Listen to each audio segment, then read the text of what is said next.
I te matenga o tōna kuia, nā tōna kuia a hera, ia I whakatupu, I roto I a te roto iti.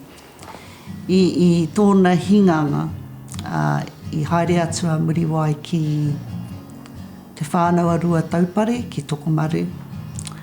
I reira, I noho ia I ngā rekereke o e rā tohunga ki te Aotearoa, ara kuia tuini, a kuia ngoi hoki.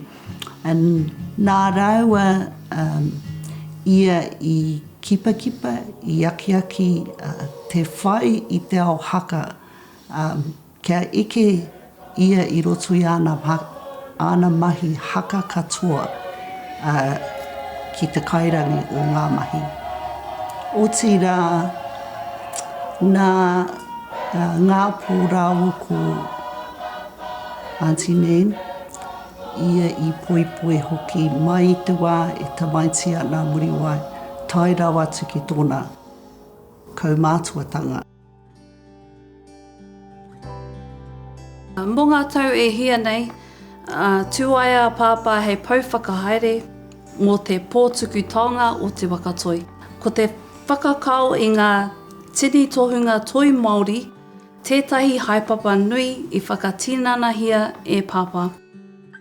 Ko ētahi atutu momo haipapa I kawea e pāpā, ko te tahua pūtea me te arahi atu I ngā kapa o te matatini, ki tō rātou haerenga ki tā wāhi.